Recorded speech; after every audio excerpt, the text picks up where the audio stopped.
Alors écoute, sujet un petit peu surprenant. Alors bon, la Chine n'était pas tombée depuis 2018.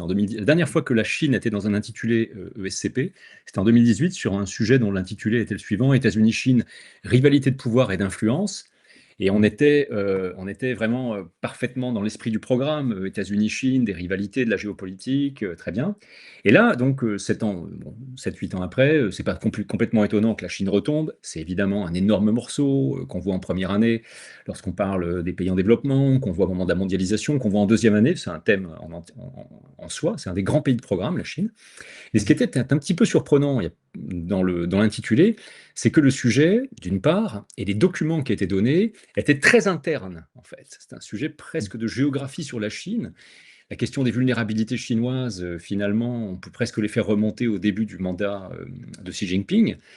Et plus encore, sûrement, en 2018, au moment où l'élection passe à vie, puisqu'on estime, les économistes estiment qu'en fait, si en fait, pardon, le mandat est à vie, c'est que probablement la Chine connaissait cette année-là une année de récession.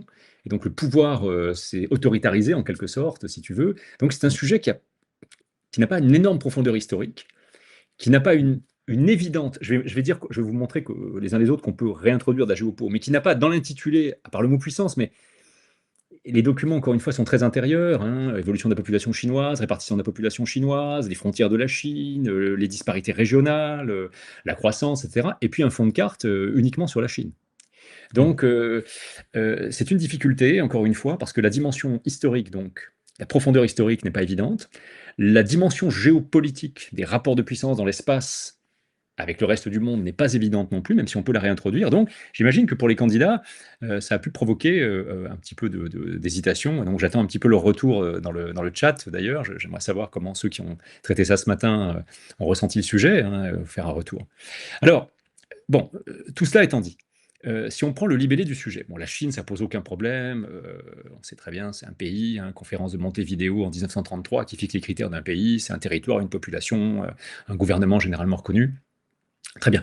Puissance, ok, donc ici c'est le substantif, hein, ce n'est pas la puissance comme capacité, c'est une puissance, c'est-à-dire un pays doté, ou en tout cas exerçant des rapports de puissance. La Chine est évidemment une puissance, une très grande puissance aujourd'hui. Ça, il fallait le définir, il y a des critères de la puissance. Bon, ça, c'est en général, c'est le hard power, le soft power, c'est à la fois des ressources de puissance, un exercice de puissance, bon, très bien. Rattrapé par ses vulnérabilités. Et là, on arrive sur des choses un peu difficiles. Le terme de rattraper est un petit peu compliqué. Il fait presque référence à une théorie de l'histoire dans laquelle on serait forcément en grandeur et puis décadence. Il y a une vision de l'histoire qui est derrière, qu'on peut partager, ne pas partager. C'est pas un terme très facile, comme si ces vulnérabilités étaient déjà là et qu'elle les avait rattrapées. Or, c'est tout le problème. Les vulnérabilités n'ont n'étaient, enfin, pour certaines, se sont manifestées il y a très peu de temps. Donc, il est très difficile d'imaginer que la Chine ait eu des problèmes, en quelque sorte, des boulets, si tu veux, tu vois, qui soient à ses pieds depuis 20 ans, et puis qu'un jour, les boulets, finalement, pèsent trop lourd. Les questions de population, par exemple, ça fait pas si longtemps que ça fait 10 ans que ça se pose, avec autant d'acuité, bien sûr, hein, la dépendance au reste du monde aussi. Donc, encore une fois, le terme est pas facile à utiliser. Et Est-ce puis, qu'on peut dire que l'intérêt du sujet vraiment il se cristallise autour du terme rattraper et que c'est vraiment autour de ça, notamment dans l'introduction, que va se jouer la bonne Je, compréhension du sujet? je ne sais pas, je pense que oui, mais avec le terme vulnérabilité, hein, qui lui vraiment Mmh. fait son pendant et qui est vraiment très très important. Alors, et c'est là où ça devient très déconcertant. En géographie ou en géopolitique, hein, j'ai sous les yeux le bouquin, le manuel de Nye et Welsh, qui fait référence, hein, en gros, c'est le manuel de base, bon, de compréhension des conflits. C'est un grand manuel de géopolitique qui est étudié un peu partout dans les facs américaines. La notion de vulnérabilité est intrinsèquement liée à la notion d'interdépendance. Je suis vulnérable, Elliot, par exemple, si 90% de mon énergie vient de chez toi. Je suis vulnérable à une décision de ta part. Si tu décides, par exemple, de me couper, de cesser d'exporter, ou de monter, imaginons le choc pétrolier, tes prix, de les multiplier par 3 ou 4, comme les pays de l'OPEP en 73, eh bien à ce moment-là, ce qui est l'interdépendance qui te liait, toi et moi, tu me vends ton énergie, je te donne du dollar, devient pour toi un levier, un leverage, et pour moi devient un facteur de vulnérabilité majeur. Qu'est-ce que cela veut dire?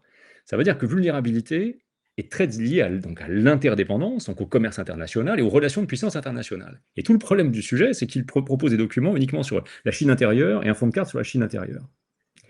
Alors, tu vois, j'imagine, je me mets toujours à la place des candidats dans les premières minutes où tu essaies de comprendre le sujet, tu dis, waouh, bon, voilà un ensemble documentaire sur la Chine intérieure. Effectivement, il y a Tom qui nous dit, personnellement, je trouve que le sujet était facile pour ceux ayant traité la Chine en cours. Oui, bien sûr, mais en même temps, il n'y a pas de vulnérabilité sans l'extérieur, ce qui est un facteur, un moyen de faire revenir dedans, de faire revenir l'extérieur dans le sujet. Mais encore une fois, ce n'est pas explicite. C'est une vraie difficulté.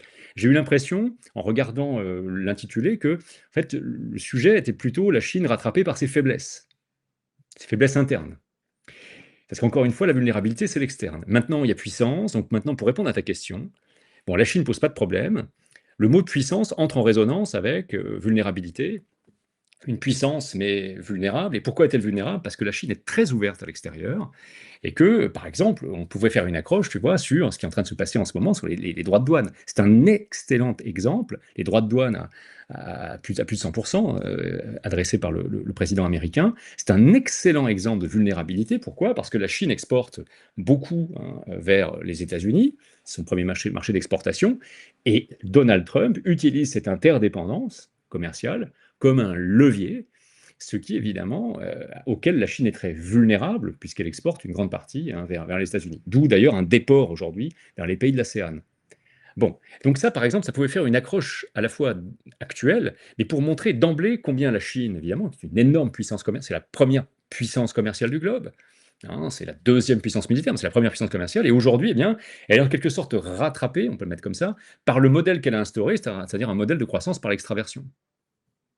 Voilà. Oui. Et elle est rattrapée par ce modèle, en quelque sorte, qui a fait son succès et qui aujourd'hui la rend vulnérable, par exemple, à la hausse des droits de douane. Et partant de cette accroche, et on peut à ce moment-là définir clairement tous les termes, puisque en fait, cette accroche permet de synthétiser tout, et puis d'arriver. Alors après, le sujet est formulé sous forme interrogative.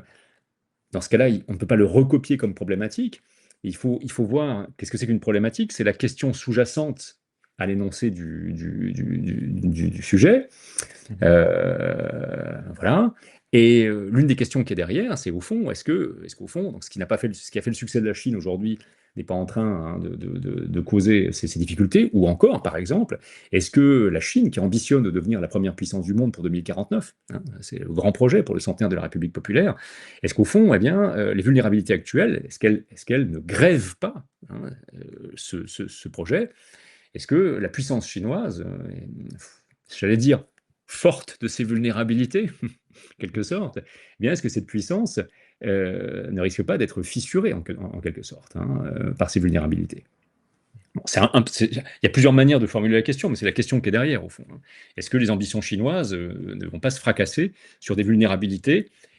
Et comme le sujet hésite entre faiblesse interne et vulnérabilité externe, bah, je mettrai les deux mots, moi. Est-ce que la puissance chinoise n'est pas aujourd'hui grevée, en quelque sorte, par des vulnérabilités tant internes qu'externes, si on veut? Bon, voilà un petit peu comment j'instaurerais les choses. Partant de là, on peut imaginer un plan, une démarche en 3 parties, avec une forme de dialectique, si l'on veut. C'est-à-dire que, la Chine présente aujourd'hui, à l'évidence, des vulnérabilités, tant internes, question de population, pas le ralentissement de croissance, c'est autre chose, bon. Mais, des vulnérabilités, alors, autour, disons, de la population, des vulnérabilités également, hein, du fait, alors après, ça dépend ce qu'on a vu en cours, hein. Mais aujourd'hui, d'un modèle qui insatisfait de plus en plus notamment la jeunesse. On a vu combien il y avait des mouvements de jeunes au moment de Covid. Et puis des vulnérabilités liées évidemment à son extraversion. Elle est très vulnérable, en fait, à une rétraction du commerce mondial, une rétractation, pardon, du commerce mondial, à la guerre commerciale menée par Trump, à une baisse de croissance mondiale qui signifierait une baisse des exportations, bien sûr. Or, on sait qu'après le premier choc chinois, c'est-à-dire le choc de l'entrée de la Chine à l'OMC dans les années 2000, et récemment ce qu'on appelait le second choc chinois, c'est-à-dire la Chine, après avoir essayé de transitionner d'un modèle de croissance par extraversion à un modèle de croissance par la demande intérieure, eh bien aujourd'hui revient quand même à des formes d'extraversion. Donc ça la rend effectivement très vulnérable. Donc un grand 1, on dirait certes à l'évidence, hein, la Chine fait face à des vulnérabilités tant internes qu'externes. En grand 2, montrer, puisqu'il y a un point d'interrogation, que pour autant la Chine a montré ou montre toujours des formes de résilience tout à fait spectaculaires. D'ailleurs, c'est quand même frappant de voir comment la Chine a su changer de modèle, d'un modèle fermé d'ailleurs à l'époque de Mao, à un modèle d'ouverture pas par Deng, une ouverture du littoral qui s'est faite progressivement, qu'elle a su, on disait toujours que la Chine était un pays atelier, mais aujourd'hui elle est un pays concepteur, quand même, c'est frappant, avec le plus grand nombre de chercheurs dans le monde, le plus grand nombre de dépôts de brevets. On voit par exemple avec BYD, l'entreprise automobile, combien la Chine a de l'avance, et aujourd'hui ce sont les fabricants d'automobiles européens et américains qui sont à la traîne, même, et j'allais dire surtout Tesla, qui est en train de se faire déchirer par des marques chinoises qui sont de bonne qualité, bien sûr. Voilà, donc montrer comment dans un deuxième temps, la Chine a su faire face à ces vulnérabilités, et dire qu'après, on arrive là, à mon avis, dans le Grand 3 et la possibilité d'ouvrir géopolitiquement sur le reste du monde, dire que Grand 1 plus Grand 2, c'est-à-dire à l'évidence des vulnérabilités mais des dynamiques, rendent plus difficile peut-être le projet de la Chine, de devenir, ou en tout cas d'organiser une transition de puissance en sa faveur. Et dans le Grand 3, on pourrait évoquer à ce moment-là le match Chine-États-Unis, montrer comment la Chine cherche à réduire ses vulnérabilités, par exemple en exportant davantage vers l'Europe, vers les pays de l'ASEAN, et en montrant pour autant que malgré ses vulnérabilités, elle est en passe aujourd'hui, elle a déjà la deuxième flotte du monde, une flotte technologique de très haut niveau. Voilà, donc, et puis on peut peut-être dans cette troisième grande partie relativiser aussi les vulnérabilités parce que au fond, on le sait tous et toutes, tous les grands pays, après des phases de rattrapage spectaculaires, connaissent des formes de ralentissement de croissance, connaissent par exemple des formes de vieillissement de population, bien sûr. Donc, au fond, essayer de voir dans un troisième temps en quelle mesure ces vulnérabilités, grand 1, contrebalancées, grand 2, rendent possible ou pas, ou grèvent ou pas, le projet de devenir, au fond, la première puissance du monde. Et la réponse là-dessus est pas simple, parce que jusqu'à l'arrivée de Trump, on pouvait se dire que les États-Unis, finalement, naviguaient plutôt bien, avec, on l'estime en 2024, un taux de croissance supérieur à celui non officiel de la Chine. Et ouais, donc ça, c'est spectaculaire. Mais là, Trump offre, à mon avis, un boulevard à la Chine en ce moment. C'est-à-dire, il est en train de racornir le poids de la parole américaine, l'usage du dollar risque d'être moins important. La Chine, dès aujourd'hui, facture quand même 52% de ses exports en yuan. Donc, voilà, dans le Grand 3, j'examinerai en quelque sorte les conséquences de géopolitique externe, ce qui permettrait de réintroduire la notion de puissance, en fait. Voilà un petit peu comment je pense on pourrait faire les choses, quoi. Si on prend un peu de recul, c'est-à-dire que c'est un sujet qui est quand même très actuel, si je comprends bien. Parce Oui. que si on fait un grand 1 sur les vulnérabilités qui sont elles-mêmes récentes et un grand 2 sur la résilience de la Chine par rapport à ces vulnérabilités qu'on aura étudiées en grand 1, c'est-à-dire que notre grand 2 est sur des aspects extrêmement récents, de la Chine. Oui, alors peut-être on peut donner un peu de profondeur historique dans le grand 2, tu vois, en disant qu'au fond, ce qui est frappant dans la Chine, c'est la capacité quand même à changer de modèle. Il y a des dynamiques extrêmement Mmh. importantes. Et là, dire, elle l'a déjà fait par le passé. Il y a Oui. non seulement une résilience, mais le changement de modèle de Deng Xiaoping, c'est un changement absolument radical entre le modèle d'économie Mmh. fermée, géant du tiers-monde, et puis le modèle d'économie ouverte. Montrer que la Chine a lancé le modèle de l'extraversion. Alors, on a bénéficié très fortement après 2001, Mmh mh. à chercher un modèle de croissance intérieure et qu'aujourd'hui, elle a relancé le modèle par extraversion. Donc, la Chine est malgré tout résiliente. On peut montrer aussi, par exemple, dans le domaine des technologies. Je veux dire, ce qui est frappant aujourd'hui, c'est que, encore une fois, la Chine n'est plus un pays qui copie. Pendant très longtemps, par exemple, Paul Krugman distinguait les pays de croissance. Il appelait ça croissance par l'inspiration et la croissance par la transpiration, le travail, les Mmh. usines, quoi. Et évidemment, à l'époque, en 98, quand il écrit ça, il mettait les États-Unis dans la croissance par inspiration et la Mmh. Chine dans la croissance par transpiration. C'est plus du tout ça aujourd'hui. D'ailleurs, Tim Cook l'a bien dit il y a 2 semaines, s'il fait produire ses iPhones en Chine, c'est pas parce que le coût du travail est faible, il est devenu élevé en fait, c'est parce qu'il trouve des ressources humaines de très très bon niveau, de très bonne qualité. Donc là, je pense qu'aussi, il faudrait mettre ça dans le deuxième temps, en disant que face à ces vulnérabilités, la Chine, non seulement sait réagir, tu vois, une première sous-partie, elle l'a montré dans le passé, qu'elle a des atouts extrêmement forts à faire valoir, qualité de la main-d'œuvre, la formation, la population aussi, c'est énorme, énorme. Quand tu as 1,4 milliard de personnes, tu as plus d'athlètes, plus de savants, plus de main-d'œuvre, bien sûr. Mmh. Et puis, enfin, qu'elle est capable aussi, c'est une autre dynamique, hein, de, par exemple, elle a su aussi, alors, pardon, alors, ça dépend ce qu'on veut mettre dans le grand 2, mais on peut aussi dire qu'elle a su aussi mener une stratégie extrêmement habile commercialement, puisque quand on compare les cartes de partenariat commercial de 2000 et 2023-2024, la Chine était le premier partenaire commercial de relativement peu de pays en 2000, et aujourd'hui, 80% des pays du monde, ou 75% peut-être, ont comme premier partenaire commercial la Chine. Donc, ce sont des facteurs qui réduisent la vulnérabilité externe, puisque tu as une diversification du nombre de partenaires commerciaux. Tu vois. Et Oui, après, tu arrives dans le grand 3 en disant, bon, ben, tout cela étant dit, des vulnérabilités, oui, mais des dynamiques pour les combattre fortes, oui aussi. mmh.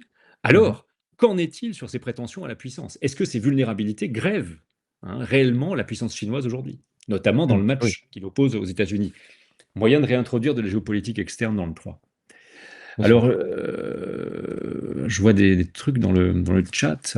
L'accroche sur la guerre économique, tout le monde a utilisé. Oui, bien sûr. Et là, à ce moment-là, si c'est le cas, beaucoup de gens l'auront utilisé. D'abord, c'est une accroche pertinente, hein, bien sûr. On peut, à ce moment-là, être plus fin et utiliser la première guerre commerciale, celle de 2018-2019, hein, pour dire qu'au fond, Mmh. la question de la vulnérabilité chinoise se pose maintenant depuis 7-8 ans, hein, depuis 8 ans. Et puisque la vulnérabilité, hein, c'est en quelque sorte la sensibilité, si on veut, enfin, à la dépendance, hein, dans un rapport d'interdépendance. Et on peut montrer, par exemple, que eh bien, cela fait maintenant, encore une fois, hein, depuis le premier mandat de Trump, parce que Biden a continué dessus, que la Chine s'est avérée le modèle de réussite chinoise, eh bien, a un talon d'Achille. Puisque ce modèle fonctionne par l'extraversion, et l'extraversion signifie de l'interdépendance, une interdépendance qu'a utilisé Trump avec les tarifs en Trump 1. Biden, il l'a utilisé par exemple pour essayer d'interdire l'exportation de microprocesseurs de super technologies, de dernière technologie vers la Chine. Hein, il a exploité la dépendance de la Chine aux processeurs de nouvelles technologies. Il a transformé cette dépendance en vulnérabilité. Et Trump 2 revient cette fois-ci avec des niveaux de droits de douane sans équivalent dans l'histoire économique récente, en fait. Hein, voilà. Mmh. Nancy Pelosi sur Taïwan nous dit Tom, Tom de Massieu, tu vois. Peut-être tu peux, Oui. Elliot, tu vois, j'ai utilisé le Taïwan en accroche. Taïwan est un contre-modèle, un modèle, pas comme un top modèle, hein, et euh, euh, oui, ça dépend comment on utilise cette accroche. C'est pas impossible. Mais attention, ici, il s'agissait bien de la Chine populaire, hein. Les documents ne laissent aucune ambiguïté. Donc, il faut faire attention. Je ne sais pas comment Tom a utilisé cette accroche, mais si on vous parle de Pékin, peut-être n'est-il pas toujours à droite de commencer par Taïwan. À voir encore une fois comment les choses ont été utilisées. Hein. Bien sûr, bien sûr. Hem, on a une autre citation: Oui, bah, je t'en prie, «Quand le vas-y. monde s'éveillera, le monde tremblera». Quand la Chine s'éveillera, le monde tremblera. Oui, c'est une citation qu'on a attribuée à Napoléon. Effectivement, bon, ouais, why not? Bon, à voir. À voir. Mais c'est une citation qui traîne un peu partout. On peut la Oui, oui, mettre à un oui, moment oui, donné. bien sûr. Mmh mh. Donc, Il y avait la bon, possibilité de faire une amorce d'actualité, du coup, si je comprends bien. oui, peut-être que c'est plus évident parce qu'encore une fois, les vulnérabilités sont relativement récentes. Difficile de faire une accroche sur l'époque maoïste, le tournant, je ne sais pas moi, hein, de la place Tiananmen, c'est pas du tout le sujet. C'est un sujet, non pas d'actualité, hein. L'actualité, c'est les derniers mois, mais c'est un Oui, oui, bien sujet sûr. d'histoire récente, disons les 10-15 dernières années peut-être. Hein, Oui, oui. bon, et par exemple, tu vois, l'abandon de la loi sur l'enfant unique, tout ça est Mmh. très récent, ça a quelques années. Hein, donc, encore une fois, on était sur un sujet grosso modo dont l'essentiel des données sont contenues dans la période depuis depuis le début du mandat de Xi Jinping, donc élection fin 2012, arrivée 2013. Mmh. Et par exemple, tu vois, je pense à autre chose qui me vient à l'esprit. Dans le grand 2, on dirait par exemple que la Chine cherche à combattre ses vulnérabilités. Il y a une belle place pour faire un topo sur les routes de la soie. Parce que les routes de la soie, ça vise à créer des routes en dur, cette fois-ci, qui t'assurent du réseau d'exportation vers l'Europe, et donc Oui. qui réduisent ta vulnérabilité. Parce que si entre toi et moi, on construit un tunnel direct, le coût de la sortie de tout ça pour toi et pour moi va être très élevé, bien sûr. Mmh. Mmh mh. Hein, donc, encore une fois, et les routes de la soie, c'est le grand projet de Xi Jinping. Oui, oui, oui. 2013, avec une conscience très très claire que, ça c'est très intéressant dans la pensée chinoise, si je veux pouvoir être le premier du monde devant les États-Unis, je ne peux pas dépendre Mmh. fondamentalement des États-Unis. Donc, le projet des routes de la soie, c'est je prends mes matières, je réduis ma vulnérabilité aux matières premières en ayant des routes maritimes qui me relient à l'Afrique et au Golfe, et je réduis ma vulnérabilité au marché exportateur américain en tissant des liens directs, les routes de la soie, donc vers les nouvelles routes de la soie, vers l'Europe par exemple. Mmh. Oui, oui. Donc, quand on réfléchit, qu'on se pose un peu, soudain, il apparaît quand même, quand on a fait un bon chapitre sur la Chine, il apparaît quand même un grand nombre de choses à dire. Mais encore une Oui. fois, l'intitulé n'est pas, tu n'as pas, n'est pas intitulé comme ça, instinctivement, spontanément géopolitique. D'accord. Bon, Donc si je c'était en même temps comprends bien l'originalité un du sujet, hein. oui, oui, oui, un terme, enfin, des sujets un sujet assez large dans le chapitre qui est Mmh, abordé, je veux dire un chapitre abordé fréquemment, mmh. évidemment, mais bien comprendre la subtilité de l'intitulé, qui Oui, mène c'est vers quelque ça, chose de plus fin. Mmh. tout à fait. Oui, oui. OK, Oui, d'accord. alors, Alors je vois, Jordanus là qui nous écrit, j'ai pu faire mon accroche sur un auteur qui parle en ouais, 2019, c'est la dernière, du retard sur la Chine.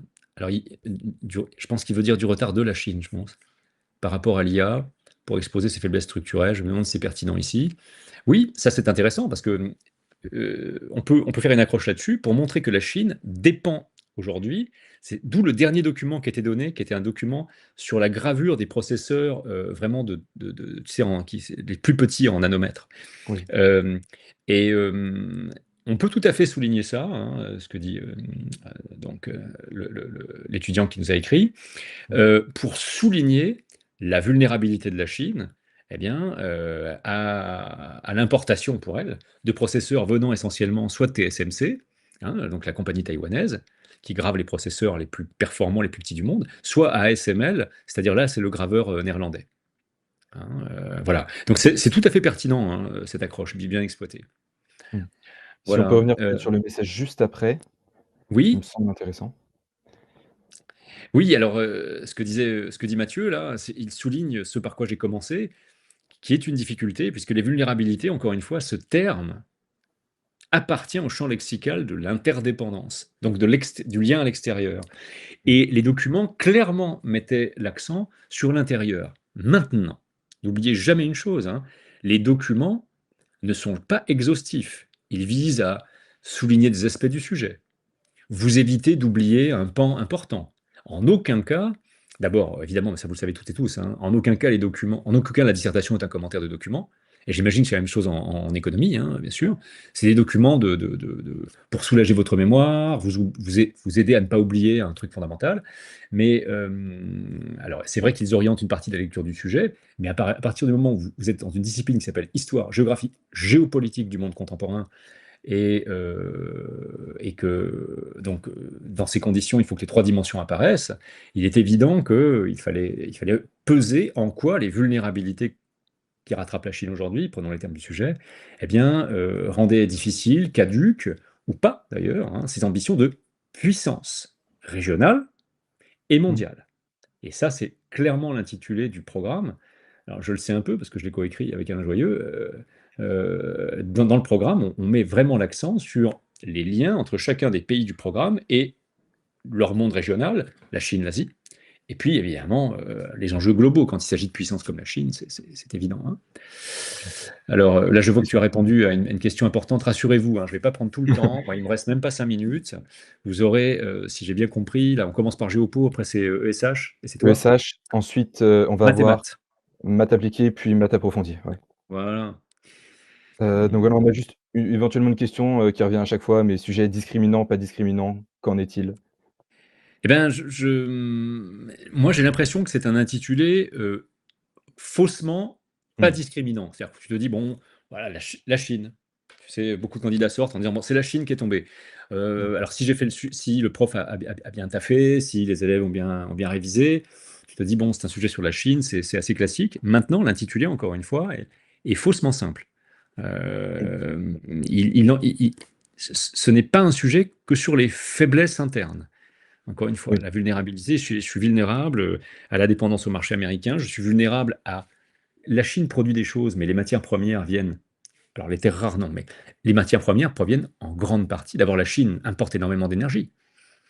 Elle a besoin de gaz, de pétrole, elle apporte du pétrole en grande quantité, elle importe même du charbon, elle apporte donc du gaz, du pétrole, du charbon. Elle importe énormément de matières premières, des métaux, on le sait, les voyages des dirigeants chinois en Afrique et les investissements en Afrique vont essentiellement vers le domaine des minéraux, des métaux. Donc tout ça, ce sont des dépendances éventuellement créatrices de vulnérabilité. Oui. Voilà. Voilà un petit peu ce qu'on pouvait dire. La carte, j'ai vu quelqu'un qui a posé une question assez pertinente sur la carte. C'est ça, voilà, c'est Jordanus aussi. La dernière question qui porte sur la carte, le dossier documentaire donnait beaucoup d'informations. Difficile de se démarquer. Mais oui, c'est vrai, le dossier documentaire était très riche sur la Chine intérieure et la carte porte sur la Chine intérieure. Effectivement, dans ce cas, d'abord, on le sait tous, hein, certaines cartes sont faites à la va-vite, à la fin, sont très brouillonnes. Étant donné qu'un certain nombre d'informations importantes étaient données dans le dossier documentaire, on peut imaginer que ce qu'on va apprécier, c'est la capacité à avoir fait une carte dans les temps, à peu près correcte, avec une légende qui insistera sur les critères de vulnérabilité, par exemple. OK. Voilà. Euh, D'accord. Écoutez, voilà un petit peu ce que je pouvais vous dire. Euh, pour finir, puisque l'on a fini avec ce sujet, on a fini les trois types de sujets, donc les deux sujets donnés à Ecricom, d'une part, et puis le sujet ESSEC la semaine dernière, hein, sur les arcs de crise, et celui-ci. On peut dire quand même, malgré tout, hein, que bon, les intitulés étaient peut-être compliqués à l'ESSEC et faussement faciles ici, mais on n'a pas d'accident industriel. On sait que certaines années, ça peut arriver. Il y a des sujets où les gens se disent, mais mon sang, j'ai travaillé 2 ans, etc. On finit quand même sur SCP sur un sujet sur la Chine, certes avec un intitulé auquel il faut se battre, mais c'est l'objectif de la dissertation. Mais je pense quand même, j'espère, hein, que les candidats ont pu avoir l'impression en sortant de se dire, j'ai fait 2 ans de prépa, j'arrive sur la Chine à la fin, j'ai pas un sujet sur Jupiter, Mars et le commerce de je ne sais quoi, hein, de paille. Donc, bon, je pense que ce sujet pouvait donner l'impression, voilà, qu'on n'avait pas travaillé pour rien, et c'est quand Oui. même un sentiment qu'il faut atteindre chez les Bien sûr, candidats, bien quoi. sûr. Oui, oui, c'est quelque chose d'assez gratifiant quand même parce que, en tout cas moi de mon expérience, des fois on a l'impression qu'on a bossé 2 ans et qu'on est obligé de recracher, 2 semaines, de cours qu'on a appris dans un C'est sujet et c'est ça. assez frustrant. Voilà. Et la Chine, c'est vraiment un chapitre, enfin, en tout Mmh. cas, un sujet qu'on traverse en première et en seconde année aussi. Donc, Oui, voilà, oui, on peut au moins souhaiter que les candidats aient pu remonopoliser ces notions. Voilà ce que je voulais vous bien dire à sûr. toutes et tous. Je vous souhaite bonne continuation pour la dernière ligne droite, hein. Soyez forts. Ne repensez pas aux épreuves, hein. Pensez. Alors là, on rediscute ce soir, mais ensuite, vous fermez ça dans votre tête et puis vous pensez à demain. Bien sûr. Mmh. Voilà, je vous souhaite une Bah, bonne soirée à toutes et merci beaucoup tous. Frédéric et Elliot, un plaisir. bon, Mmh. bon débrouillardise là sur le sujet ESH. Merci Voilà. beaucoup.